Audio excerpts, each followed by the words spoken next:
Hello तो बच्चे कैसे हैं आप। मैं हूं आपका डीजे सर की स्टोन कोचिंग सेंटर का डायरेक्टर और आज हम लोग काइनेमेटिक्स का लेक्चर फोर्थ लेके आए हैं जिसका नाम क्या है एक्सेलरेशंस। बच्चे हमने डिफरेंशिएशन को अलग एक लेक्चर बना के यूट्यूब में अपलोड कर दिया है, आप लोग वहां पर जाके देख सकते हैं। आज हम लोग क्या पढ़ेंगे एक्सेलरेशंस, जितना भी पॉसिबल सवाल बन सकते हैं नीट में जेई में हम लोग सारा इसमें डिस्कशन करेंगे। बेसिक थ्योरी जो हमारे लिए रिक्वायरमेंट होगी हम लोग डिस्कशन करेंगे। बच्चे मेरा ये दावा है, मेरा ये गारंटी है, आज ये एक्सेलरेशंस का लेक्चर पढ़ने के बाद कभी भी अगर एक्सेलरेशंस का सवाल आएगा तो खास करके आप वहां पर नहीं रुकेंगे। यानी कि सिंपली बोलने का यह बात है कि एक्सेलरेशंस हमेशा हमेशा के लिए आज क्या होने वाला है, क्लियर होने वाला है। बच्चे ये आज लेक्चर स्टार्ट करने से पहले कुछ एक जरूरी बात क्या है कि आप लोग नीट जेई का पढ़ाई करने के लिए अलग अलग स्टेट्स जाते हैं, बाहर जाते हैं अपने घर द्वार छोड़कर और लाखों लाखों पैसा खर्च करते हैं। 2 लाख 3 लाख आप लोग साल का फी पेड करते हैं। लेकिन बच्चे अगर उसी कोर्स को अगर आपको फ्री में पढ़ाया जाए यूट्यूब में तो आपको कैसा रहेगा। यानी कि आप चाहते हैं कि हम कोटा जैसा पढ़ाई अगर हमें फ्री में कोई यूट्यूब में पढ़ा रहा है तो हम क्यों मौका छोड़े।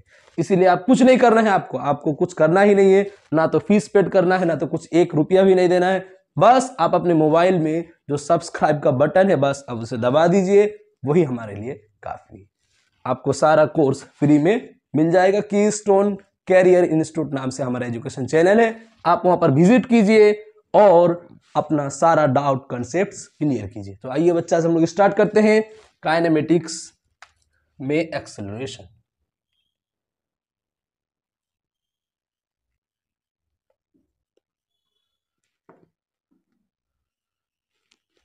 काइनेमेटिक्स में आज हम लोग क्या स्टार्ट करने वाले हैं बच्चे, acceleration.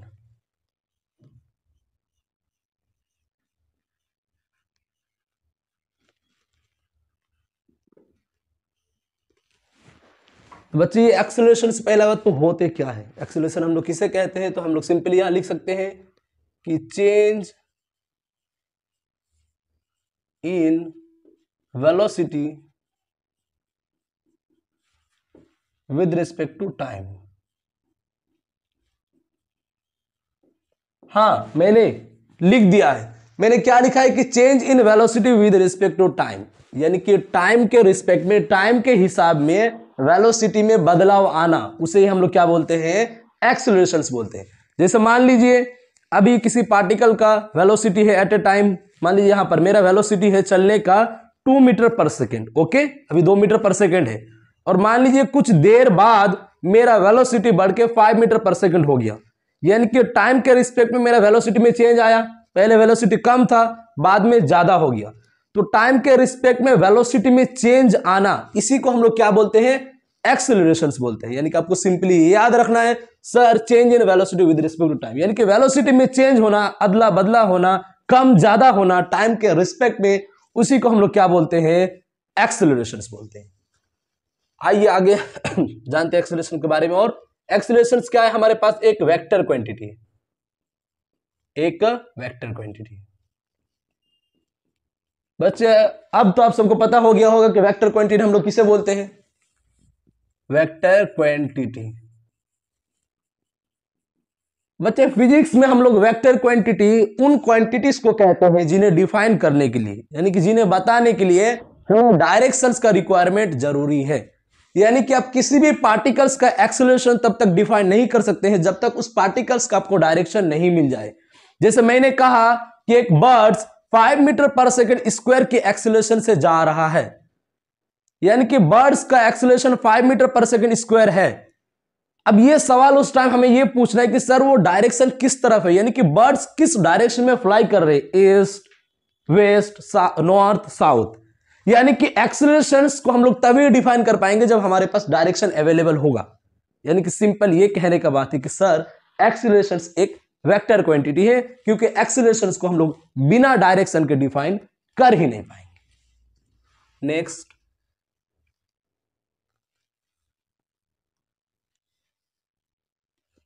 Its direction depend on change in velocity.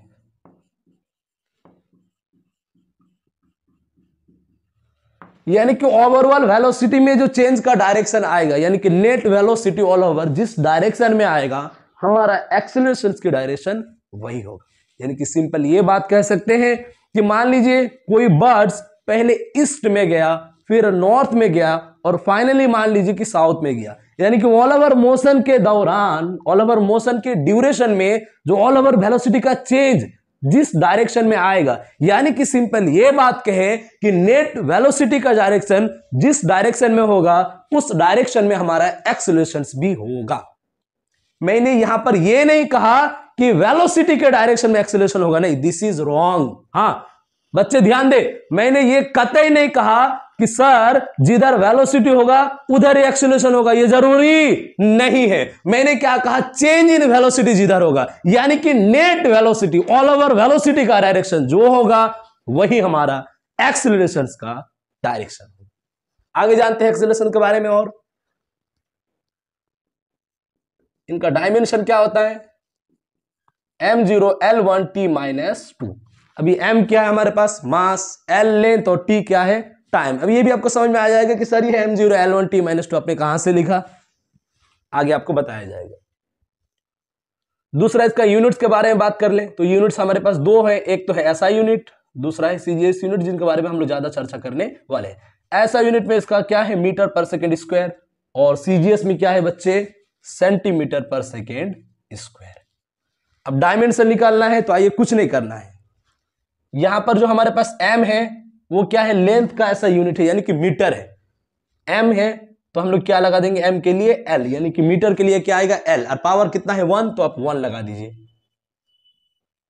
L1। आपको L1 समझ में आया, ये m क्या है, मीटर, ऐसा यूनिट ऑफ लेंथ, तो उसके लिए क्या लगा दिया हमने L1, यानी कि L से लेंथ, m से मास और t से टाइम। मीटर था इसलिए L1 आ गया। नीचे कितना है, सेकंड का स्क्वायर, सेकंड किसका ऐसा यूनिट है, टाइम का। टाइम को हम लोग किससे दिखाएंगे, t से रिप्रेजेंट करेंगे डायमेंशनली, तो s का स्क्वायर यानी कि t का स्क्वायर। सिंपल बस बच्चे, जब ये t स्क्वायर हमारा नीचे है तो अभी कितना है, +2 पावर, जब ये ऊपर जाएगा तो पावर कितना हो जाएगा, -2। बस सिंपली डायरेक्शन निकल के आ गया। यानी कि आप किसी भी क्वांटिटी का डायरेक्शन निकाल सकते हैं आसानी से, अगर आपके पास फॉर्मूला प्रेजेंट है तो आप उससे डायरेक्शन निकाल सकते हैं। आपको ये भी पता है कि एम एस ये सब क्या है, मीटर, सेकेंड वगैरह, आप इससे आसानी से डायमेंशन निकाल सकते हैं। तो L1 t -2 और m के बारे में कोई जिक्र नहीं, यानी कि एक्सेलरेशन के फॉर्मूला में कहीं भी मास नहीं है। बच्चे ध्यान रखें, ये m मास नहीं है। पता चले कि सर डाउट में लिख रहे सर आप लोगों तो मास है, आप m क्यों नहीं लिए, बेटा ये मास नहीं है, ये मीटर है, मीटर के लिए लेंथ आएगा, इसलिए L1 t -2। बहुत ही सिंपल, मेरे ख्याल से बच्चे ये सबको पता होगा, लगभग हर बच्चों को इसके बारे में इंफॉर्मेशन पता है। फिर भी हम लोग थोड़ा ये फॉर्मेलिटी बोलते हैं ना, फॉर्मेलिटी निभा रहे हैं ताकि कुछ इन्फॉर्मेशन रहे तो नोट्स वगैरह देखने में काफी मजा आए पढ़ने के टाइम में कि सर आपने कुछ छोड़ा तो नहीं। यूनिट के बारे में आ गया, vector, quantity, its direction, depend, dimension वगैरह वगैरह। बस अब हमारा स्टार्ट होगा टाइप्स ऑफ एक्सेलरेशंस। आगे क्या आएंगे हमारे पास, टाइप्स ऑफ एक्सीलरेशंस।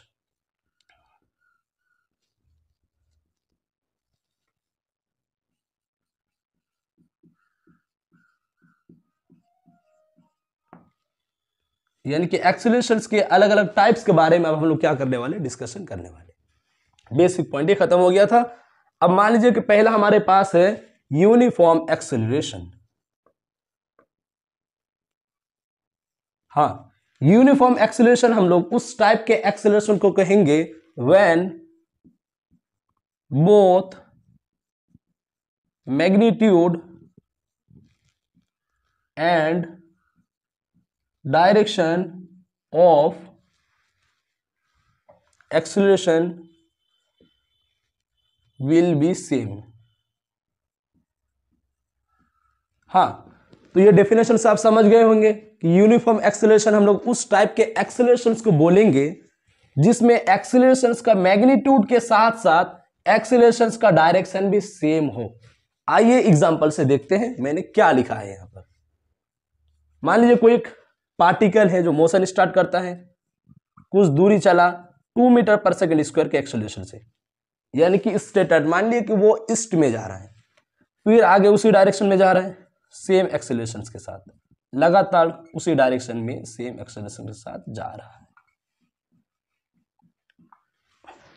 आप यहां पर नोटिस करेंगे, आप यहां पर नोटिस करेंगे कि जो पार्टिकल है ये अपना डायरेक्शन को बदला नहीं है, यानी कि एक्सेलरेशन का डायरेक्शन जो है वो लगातार आगे है, यानी कि आगे चलते जा रहा है, यानी कि एक्सेलरेशन का डायरेक्शन बदला नहीं है। अगर पार्टिकल शुरू में ईस्ट में जा रहा है तो बाद में भी कहा जा रहा है बच्चे ईस्ट में, यानी कि एग्जांपल में एक्सेलरेशन का डायरेक्शन तो सेम है। हाँ, और मजा का ये बात है कि बच्चे यहाँ पर मैग्नीट्यूड भी सेम है, यानी कि एक्सेलरेशन शुरू में 2 मीटर पर सेकंड था और बाद में भी 2 मीटर पर सेकंड है, यानी कि इस केस में ना तो एक्सेलरेशन का डायरेक्शन बदला है और ना ही मैग्नीट्यूड बदला है। तो इस टाइप के एक्सेलरेशन को हम लोग यूनिफॉर्म एक्सेलरेशन कह के पुकारेंगे। क्या कह सकते हैं? यूनिफॉर्म एक्सेलरेशन, जब मैग्नीट्यूड डायरेक्शन दोनों सेम, बहुत ही बेसिक टाइप था, इसलिए मैंने एग्जांपल लेके समझाया ताकि आप कंफर्म क्लियर समझें। नेक्स्ट है बच्चे non uniform acceleration. When either magnitude और डायरेक्शन चेंज। सर आपने ये क्या लिख दिया? हाँ मैंने बिल्कुल सही लिखा है, व्हेन आइदर मैग्नीट्यूड और डायरेक्शन चेंज, यानी कि मैग्नीट्यूड और डायरेक्शन बच्चे इन दोनों में से आप किसी एक को बदल दो तो एक्सेलरेशंस नॉन यूनिफॉर्म कहलाएगा। कैसे? आइए एग्जांपल से देखते हैं। एग्जांपल 1, एक पार्टिकल मान लीजिए कि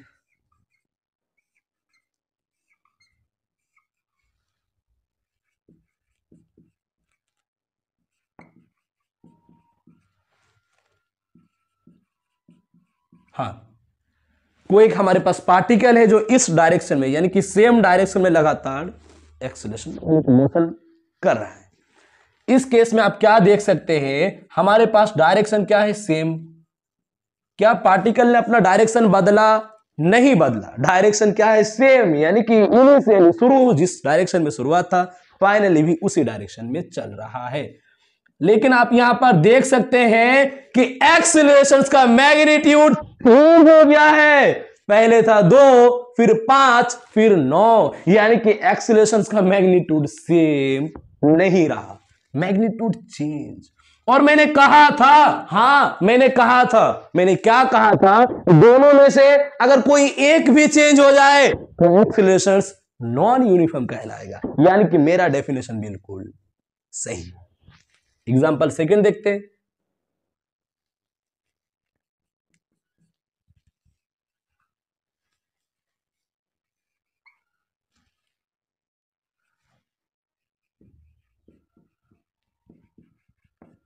हाँ, यहां पर मान लीजिए मेरे पास एक पार्टिकल था, उसने मोशन स्टार्ट किया यहां से और आगे चलने लगा।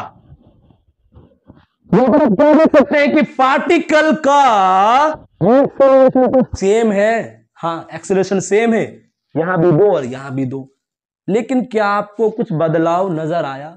एक्सेलरेशन सेम है लेकिन पार्टिकल का डायरेक्शन बदल चुका है। पार्टिकल शुरू में ईस्ट में जा रहा था और बाद में नॉर्थ में जाने लगा, यानी कि यहां पर हम लोग कह सकते हैं कि direction change but magnitude same. बच्चे हमने नॉन यूनिफॉर्म एक्सीलरेशन के लिए शर्त क्या रखा था? इन दोनों में से आप किसी एक को भी चेंज कर दो, एक्सीलरेशन नॉन यूनिफॉर्म कहलाएगा। पहले हमने मैग्नीट्यूड को बदला तो एक्सीलरेशन बदल गया, सेकेंड हमने डायरेक्शन को बदला तो भी एक्सीलरेशन बदल गया, यानी कि नॉन यूनिफॉर्म एक्सीलरेशन का एग्जांपल है। आगे चलते हैं। लाइन कभी बच्चे स्ट्रेट हमसे होते ही नहीं, फिर भी कोशिश करते हैं, हाँ लगभग स्ट्रेट है।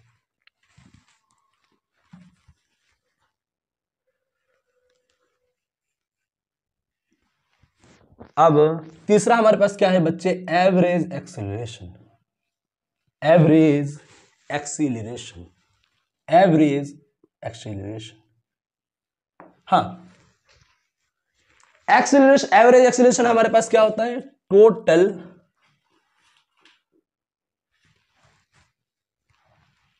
Change in velocity upon time taken. यानी कि एवरेज एक्सेलरेशन क्या होता है हमारे पास, simply delta V by delta T. Delta हमने किसके लिए इंट्रोड्यूस किया था, लार्ज चेंज के लिए। जब बड़ा बदलाव है तो क्या हम लोग इंट्रोड्यूस करेंगे, डेल्टा, छोटा के लिए डी। एक्सेलरेशन, एवरेज एक्सेलरेशन क्या होता है, delta V by delta T, यानी कि सिंपली बोले तो V final minus V initial upon time T. ये हमारे पास क्या है, एवरेज एक्सेलरेशन से। आपको ये बात याद रखना है कि एवरेज एक्सेलरेशन किसी एक मोमेंट के लिए डिफाइन नहीं होता है, यानी कि average acceleration not defined for any moment, not defined for any moment. किसी एक क्षण, किसी एक पल, किसी एक पार्टिकुलर टाइम के लिए ये एक्सेलरेशन डिफाइन है ही नहीं है। यानी कि एवरेज एक्सेलरेशन ओवरऑल मोशन के लिए डिफाइन होता है, यानी कि ऑल ओवर आपका एक्सेलरेशन कितना रहा होगा। फिर वही सेम एग्जांपल जो हमने स्पीड और वेलोसिटी में लिए थे, आइए वो भी सेम एग्जांपल एक्सेलरेशन पे लेते हैं। मान लीजिए मेरे पास एक स्कूटी है, मान लीजिए वैसे तो है ही नहीं, कोई दिक्कत नहीं, फिर भी आप लोग के सपोर्ट से आ जाएगा। मान लीजिए मेरे पास, चलिए इससे थोड़ा बढ़ा लेते हैं, मान लीजिए मेरे पास एक BMW कार है। कुछ बच्चे को दिक्कत होना शुरू हो गया, सर BMW थोड़ा बड़ा नहीं ले ली, स्कूटर से इतना जंप, कोई बात नहीं, मान लेते हैं। और आप सब पर विश्वास है कि आप सबके सपोर्ट से एक न एक दिन हम लोग ले ही लेंगे। मान लीजिए हमारे पास एक BMW है, मान तो सकते हैं ना यार, अभी ले नहीं पा रहे, अलग बात। एक BMW कार है और वो 5 मीटर पर सेकेंड स्क्वायर के एक्सेलरेशन से जा रहा है, यानी कि आगे जा रहा है। और कुछ समय बाद अपना एक्सेलरेशन चेंज कर दिया 5 से 10, फिर कुछ समय बाद 10 से 15, फिर 15 से 20, फिर 20 से 30, 30 से 40, यानी कि वो ऐसे ऐसे चेंज करते करते मान लीजिए अपना घर से स्टार्ट किया था मोशन और मार्केट तक गया BMW कार में। अब मैंने उस बंदे से पूछा कि आप ये बताइए कि पूरा जर्नी के दौरान आप जो घर से मार्केट गए तो आपका लगभग लगभग लगभग एवरेज कुछ मिलता जुलता आ रहा है, लगभग आपका एक्सेलरेशन कितना रहा होगा। उसने कहा कि मेरा लगभग एक्सेलरेशन 20 मीटर पर सेकंड स्क्वायर था, यानी कि 20 मीटर पर सेकंड स्क्वायर लगभग हर जगह वही था उसका, कभी ज्यादा हुआ तो कभी कम होगा, ऑल ओवर एवरेज मिला के बोला है कि वो 20 था। हाँ, ये हो सकता है कि किसी टाइम में ज्यादा रहा होगा, किसी टाइम में 20 से ज्यादा भी रहा होगा, किसी टाइम में 20 से कम भी रहा होगा, लेकिन बच्चे एवरेज ऑल ओवर 20 ही था। इसी को हम लोग क्या बोलेंगे, एवरेज एक्सेलरेशन। नेक्स्ट हमारे पास क्या आएंगे, इंस्टेंटेनियस एक्सेलरेशन। ये क्या आते हैं, dv बाई dt, यानी कि एक शॉर्ट टाइम इंटरवल के लिए, बहुत ही शॉर्ट इंटरवल के लिए क्या डिफाइन होते हैं, इंस्टेंटेनियस। आप नाम से देख सकते हैं इंस्टेंटेनियस, मैंने पूरा नहीं लिखा लेकिन आप समझ जाएंगे। इंस्टेंटेनियस एक्सेलरेशन यानी कि एट एनी इंस्टेंट। जब एक्सेलरेशन किसी इंस्टेंट पर डिफाइन हो, किसी एक पार्टिकुलर मोमेंट के लिए, पार्टिकुलर टाइम टी टाइम के लिए डिफाइन हो कि आप t बराबर 2 सेकंड पर बताइए, t बराबर 5 सेकंड पर, t बराबर 10 सेकंड पर एक्सेलरेशन क्या था, यानी कि इंस्टेंटेनियस एक्सेलरेशन किसी एक पार्टिकुलर इंस्टेंट के लिए डिफाइन होगा और average acceleration all over journey के दौरान डिफाइन होगा, एट एन इंस्टेंट ये डिफाइन होगा। अब यहां पर हम लोग थोड़ा सा मैथ करेंगे, आइए, मैथ से डरना नहीं है। हमारे पास हमें ये पता है कि एक्सेलरेशंस क्या होते हैं, dv बाई dt, ये जो इंस्टेंटेनियस एक्सेलरेशन है। ओके, अब हम लोग क्या करेंगे, यहां पर dv बाई इधर dx और ऊपर भी dx से मल्टीप्लाई करेंगे। बच्चे इसमें कोई चेंज आएगा क्या, नहीं आएगा यार, क्यों, क्योंकि ऊपर भी हमने dx और नीचे भी dx से गुना किया, यानी कि ऑल ओवर सेम है, कोई प्रॉब्लम नहीं है। तो dx अभी भी कैंसिल हो सकता है, ऊपर 2 से मल्टीप्लाई कीजिए, 2 भी 2 से, कोई अंतर नहीं आने वाला। हमने ये चेंज क्यों किया, आपको समझ में आ जाएगा। अब जो dx बाई dt है, इसे हम लोग क्या बोलते हैं, वेलोसिटी बोलते हैं कि नहीं, हाँ बोलते हैं। सर मैंने यहां कुछ नहीं किया, बस dx को ऊपर नीचे मल्टीप्लाई कर दिया, आप भी कर दीजिए। हाँ आइए करते हैं मिलजुल के। तो यहां से dx बाई dt क्या आ गया, वेलोसिटी। तो यहां से एक्सेलरेशन क्या आएगा, v dv बाई dx। ये हमने क्यों बनाया, क्योंकि आगे बहुत ज्यादा काम आने वाला है। जब आपको वेलोसिटी x के फॉर्म में दिया हुआ रहेगा तो उस केस में एक्सेलरेशन कैसे निकालेंगे, पहले उस वेलोसिटी का x के साथ हम लोग डिफरेंशिएशन करेंगे, फिर गिवन वेलोसिटी से मल्टीप्लाई करेंगे, यानी कि आपको सिंपली आ जाएगा उस टाइम, समझ में आ जाएगा।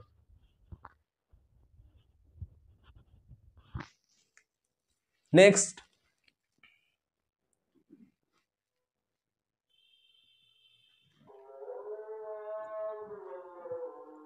एक्सेलरेशंस क्या आता है हमारे पास, dv बाई dt।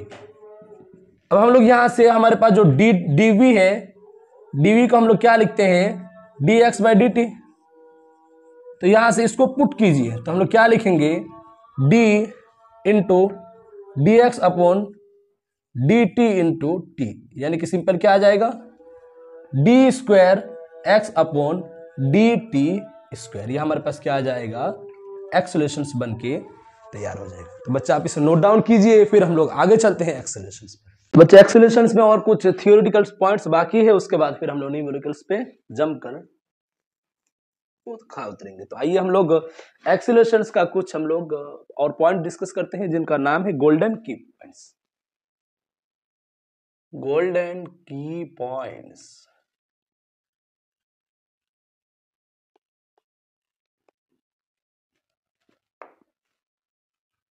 बच्चे आपको नाम से पता चल गया होगा कि कुछ बड़ा ऐसा लिखा है कि गोल्डन की पॉइंट्स या फिर इंपॉर्टेंट पॉइंट्स या फिर ज्ञान का पॉइंट्स। इसी तरह इसमें गोल्डन की पॉइंट्स में कुछ एक्सेलरेशन से रिलेटेड पॉइंट्स आएंगे।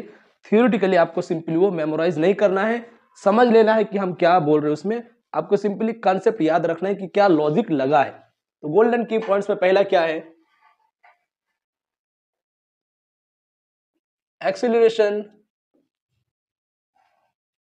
Can be constant in two cases, in two cases। हाँ, इसमें क्या लिखा है हमें कि एक्सेलरेशन दो केसेस में कांस्टेंट हो सकते हैं। वो केस क्या क्या, आइए हम लोग डिस्कस करते हैं। पहला क्या है, जब आपका पार्टिकल एक स्ट्रेट लाइन में मोशन करे। मैंने क्या कहा, जब आपका पार्टिकल स्ट्रेट लाइन मोशन करे, स्ट्रेट लाइन में मोशन करे,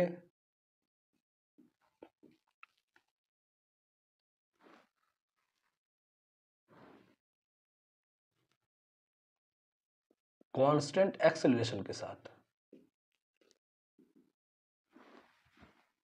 दूसरा, हाँ, जब आपका पार्टिकल स्ट्रेट लाइन मोशन करे और ये मान लीजिए कि acceleration can be constant two cases with constant acceleration A. दूसरा, जब आपका पार्टिकल कोई पैराबोलिक पाथ में मोशन करे, मान लीजिए यहां से कोई पार्टिकल को हम लोग v स्पीड से फेंके हैं, विथ स्पीड v और कोई सब एंगल मान लीजिए थीटा। पार्टिकल जब आपका स्ट्रेट लाइन मोशन करे, मान लीजिए कि विद एक्सेलरेशन a है, यहां पर यूनिफॉर्म एक्सेलरेशन से,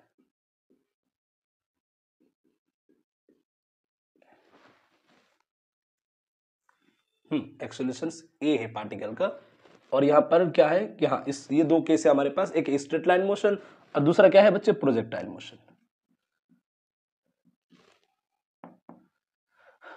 इसमें स्ट्रेट लाइन मोशन में क्या है, मान लीजिए कोई आपका पार्टिकल स्ट्रेट लाइन मोशन कर रहा है, यानी कि लगातार कंटिन्यूअसली सिर्फ आगे ही जा रहा है वो पार्टिकल। तो इस केस में आप देखेंगे कि जो हमारे पास एक्सेलरेशन है स्ट्रेट लाइन मोशन में, जो हमारे पास एक्सेलरेशन है उसका मैग्नीट्यूड भी क्या है, सेम है। मान लीजिए कुछ भी a, यानी कि एक्सेलरेशन a से ही वो particle straight line motion perform कर रहा है, यानी कि एक यूनिफॉर्म एक्सेलरेशन a से, सिंपल है। या फिर ये मान लीजिए कि कांस्टेंट एक्सेलरेशन, फिर मान लीजिए कि कांस्टेंट एक्सेलरेशन a से मूव। दूसरा यहां पर आप देख सकते हैं कि डायरेक्शन सेम, डायरेक्शन क्या है, सेम है पार्टिकल का।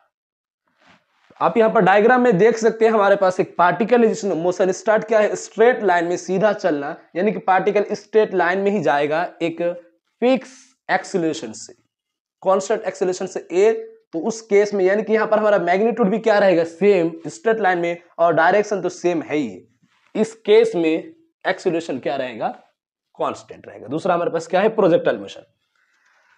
अब कुछ बच्चे यहां पर थोड़ा हो सकते हैं सोच रहे होंगे, सर यहां पर मुझे ऐसा लगता है कि पार्टिकल का डायरेक्शन चेंज होगा।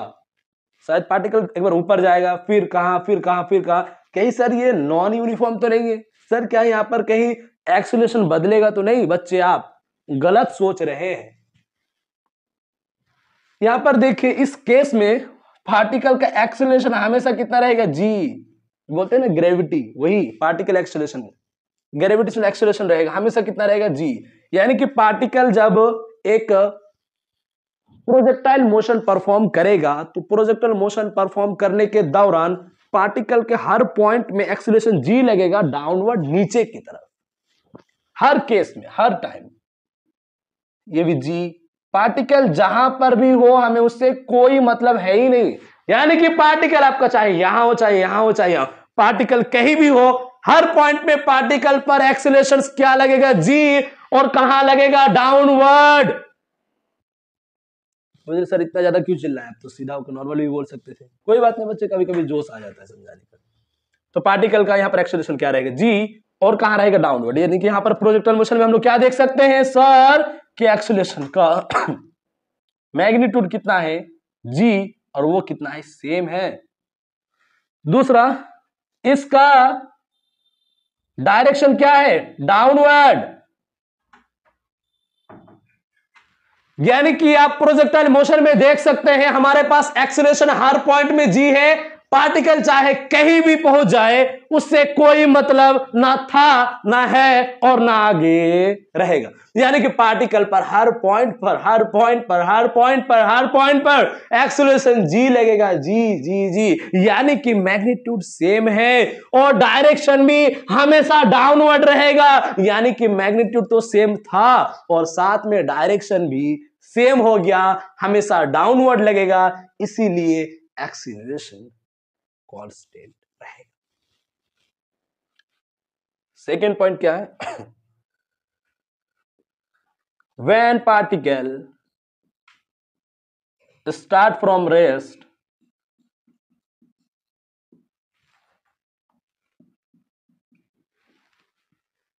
and move with constant acceleration।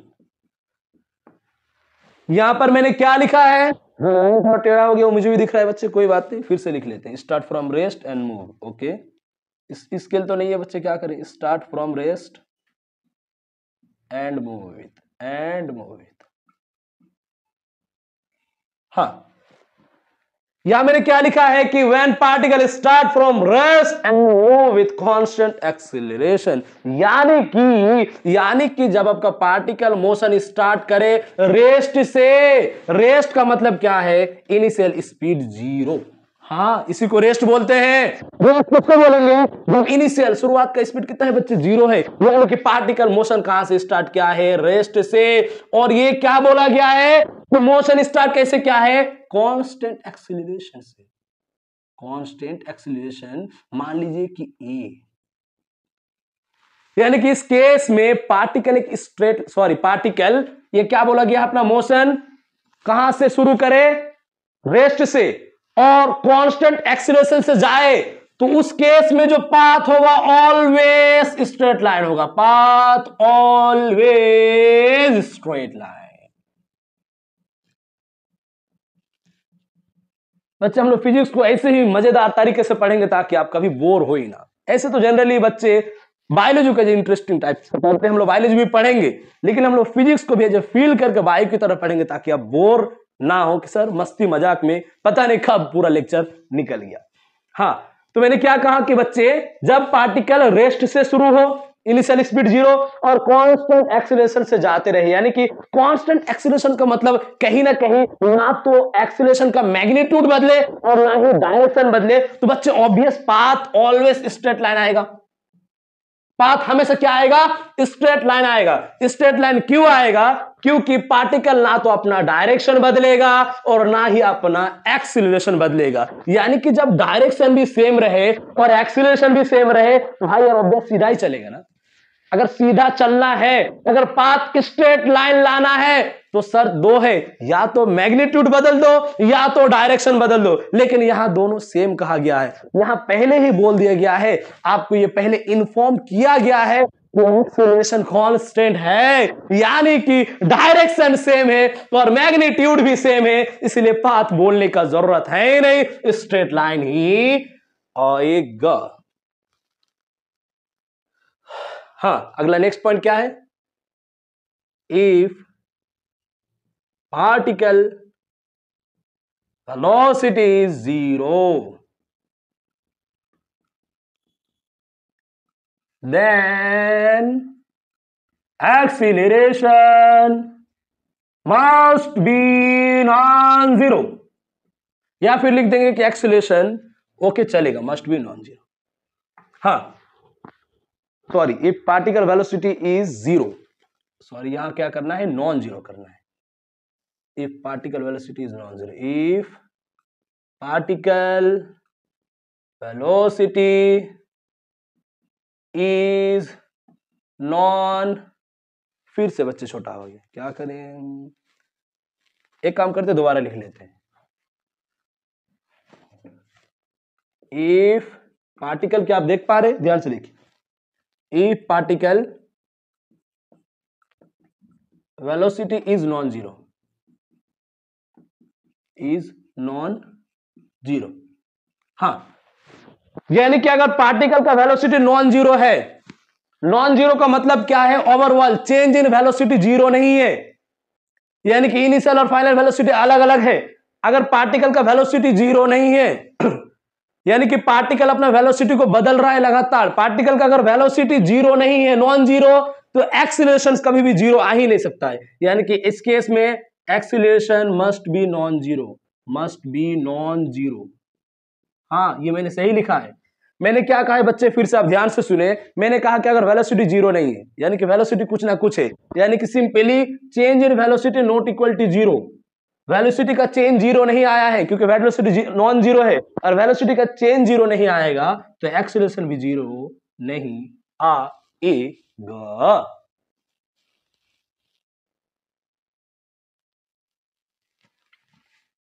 अगला पॉइंट क्या है बच्चे,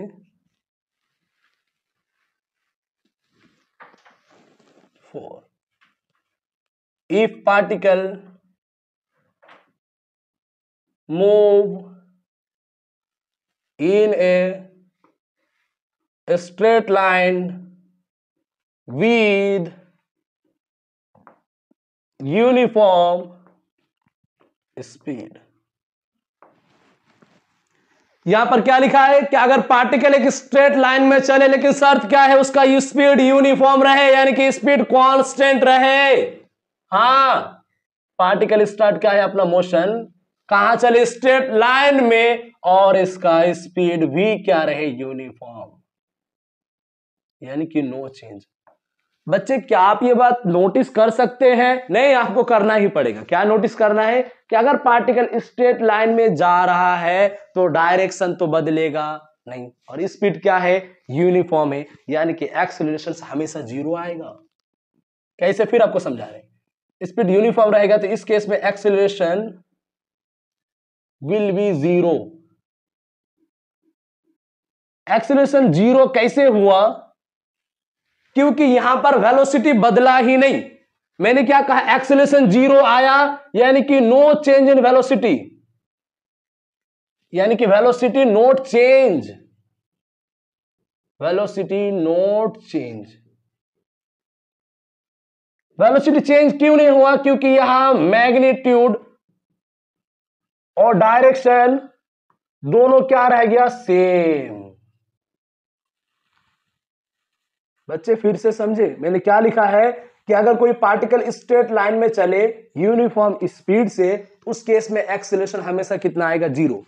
एक्सेलरेशन जीरो क्यों आया, क्योंकि वेलोसिटी बदला ही नहीं। वेलोसिटी क्यों नहीं बदला, क्योंकि मैग्नीट्यूड भी सेम है वेलोसिटी का, क्योंकि स्पीड क्या है, यूनिफॉर्म, और डायरेक्शन भी सेम है। अगर डायरेक्शन भी सेम रहेगा और मैग्नीट्यूड भी सेम रहेगा तो वेलोसिटी बदलेगा क्यों, वेलोसिटी में चेंज नहीं आएगा।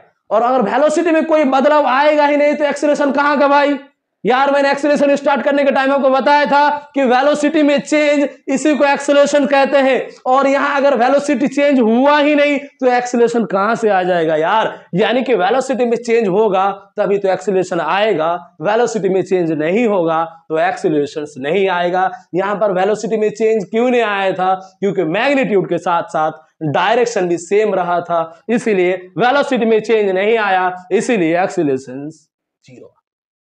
बहुत ही सिंपल और बेसिक है। 5 point, if particle perform circular motion with uniform speed,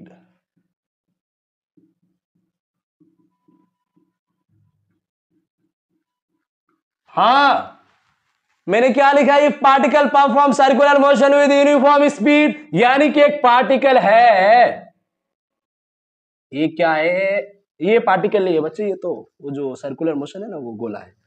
मान लीजिए हमारे पास कोई एक पार्टिकल ए है, अपना मोशन स्टार्ट करता है डाउनवर्ड इस डायरेक्शन में, इस डायरेक्शन में हाँ, और इधर मान लीजिए ये इनका क्या है, ये दे रखा है हमने स्पीड v दे रखा है, और वो यहां पर क्या है, यूनिफॉर्म है।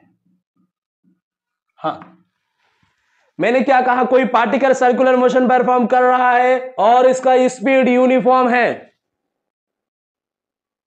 इस बात से क्या पता चला, स्पीड तो सेम है यानी कि यूनिफॉर्म है, लेकिन आप देख सकते हैं पार्टिकल का डायरेक्शन लगातार बदल रहा है, डायरेक्शन यहां नीचे, आगे, ऊपर, पीछे, यानी कि डायरेक्शन बदल रहा है, और अगर डायरेक्शन बदलेगा तो वेलोसिटी बदल जाएगा। हाँ बिल्कुल बदल जाएगा। इसमें देख सकते हैं कि डायरेक्शन चेंज, डायरेक्शन क्या हो रहा है, डायरेक्शन क्या हो रहा है, चेंज हो रहा है, यानी कि वेलोसिटी चेंज होगा, और वेलोसिटी में चेंज आएगा तो एक्सीलरेशन होगा।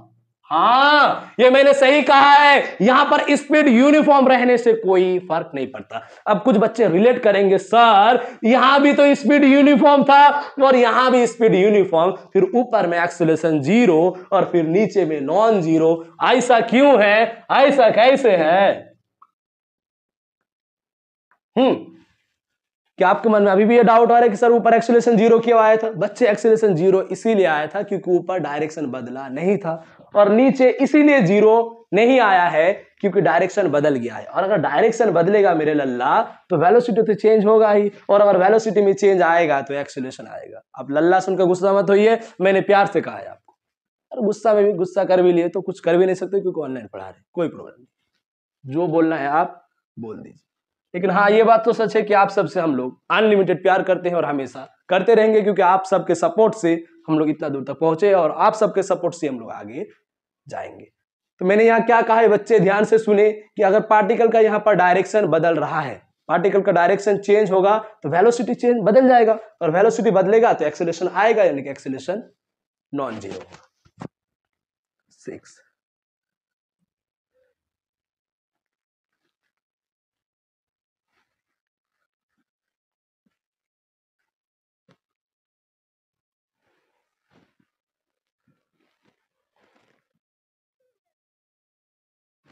when particle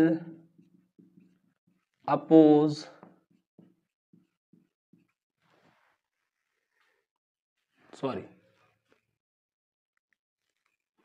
when acceleration oppose motion of particle,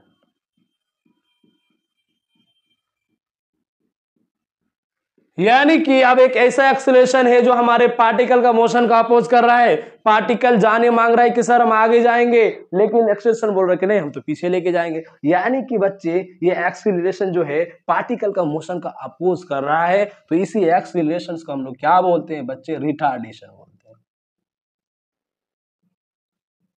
हाँ यानी कि रिटार्डेशन भी एक प्रकार का क्या है, एक्सीलरेशन ही है, लेकिन ये अपोजिट एक्सीलरेशन है। इनडायरेक्टली ये बोले कि रिटार्डेशन एक ऐसा एक्सीलरेशन है जो पार्टिकल के मोशन का अपोज करेंगे। क्या करेंगे बच्चे, अपोज करेंगे। आइए अब ध्यान से एक डायग्राम से एग्जांपल से समझते हैं। हमारे पास मान लीजिए कोई एक ए पार्टिकल था जो आगे जा रहा है, ओके, आगे जा रहा है, इसका वेलोसिटी कहाँ है, आगे, और क्या है, पॉजिटिव है, ओके। और ये भी बताइए आपका पार्टिकल कहाँ जा रहा है, प्लस डायरेक्शन में, पॉजिटिव में, और इस केस में जो हमारे पास एक्सीलरेशन है ये भी क्या है, पॉजिटिव, और कहाँ जा रहा है, कहाँ है, डायरेक्शन आगे। यानी कि मैंने क्या बताया, एक पार्टिकल आगे प्लस डायरेक्शन में जा रहा है, इधर इसके इधर, ये मान लीजिए हमारा ओरिजिन है, इधर प्लस तो इधर माइनस, पार्टिकल आगे जा रहा है, वेलोसिटी आगे है, एक्सीलरेशन भी आगे है, तो इस केस में पार्टिकल का स्पीड बढ़ेगा, स्पीड इंक्रीज होगा। स्पीड इंक्रीज क्यों होगा, क्योंकि एक्सीलरेशन और वेलोसिटी दोनों का डायरेक्शन सेम है, दोनों एक दूसरे को, दोनों मोशन को सपोर्ट करेंगे। वेलोसिटी भी चाहेगा कि इसका स्पीड बढ़े और एक्सीलरेशन भी चाहेगा बढ़े, क्योंकि दोनों एक ही डायरेक्शन में है पार्टिकल के, स्पीड बढ़ेगा तो इस टाइप का मोशन को हम क्या बोलेंगे, एक्सीलरेटिंग मोशन। क्या नाम देंगे, एक्सीलरेटिंग मोशन, क्योंकि स्पीड लगातार बढ़ रहा है। अब इसका जस्ट अपोजिट केस क्या होगा, देखिए, जैसे कि ये आपका पार्टिकल है और ये आपका जा रहा है मान लीजिए बैकवर्ड डायरेक्शन में, यानी कि पीछे की तरफ, ये पीछे की तरफ, यानी कि वेलोसिटी कहाँ है, नेगेटिव में, इस डायरेक्शन में और बढ़ रहा है। और आपका पार्टिकल ये इधर चल रहा है, इस पर, ये जो डायरेक्शन ऑफ पार्टिकल है मान लीजिए, और आपका एक्सीलरेशन इस पर इस इधर है, आपका एक्सीलरेशन अभी भी कहाँ है, पीछे इस डायरेक्शन में लग रहा है। यानी कि यहां पर आप नोटिस करेंगे कि वेलोसिटी और एक्सीलरेशन दोनों का डायरेक्शन अलग अलग है। यहां पर वेलोसिटी तो पार्टिकल का मोशन को बढ़ा रहा है, सपोर्ट कर रहा है, लेकिन एक्सीलरेशन अपोज कर रहा है। यानी कि यहां पर जो एक्सीलरेशन है ये पार्टिकल का मोशन को कम कर रहा है, अपोज कर रहा है, यहां पर सपोर्ट कर रहा था, यहां पर पार्टिकल आगे जाने मांग रहा है, लेकिन एक्सीलरेशन पीछे खींच रहा है, एक्सीलरेशन यहां इसका अपोजिट है। यानी कि एक्सीलरेशन और वेलोसिटी दोनों का डायरेक्शन अपोजिट है, तो इस केस में स्पीड कंफर्म घटेगा, speed will be decrease. Speed decrease तो इस टाइप के मोशन को क्या बोलते हैं, रिटार्डिंग मोशन। यानी कि इस केस में मोशन एक्सीलरेटेड था, इसमें एक्सीलरेशन प्रेजेंट था, एक्सीलरेशन मोशन एक्सीलरेटेड, क्योंकि दोनों एक ही डायरेक्शन में लग रहा था, यहां अपोजिट हो गया तो स्पीड डिक्रीज, यानी कि रिटार्डिंग मोशन। यानी कि यहां पर जो एक्सीलरेशन है वही रिटार्डेशन है, यहां पर ये जो एक्सीलरेशन है ना, this is retardation, this is called retardation.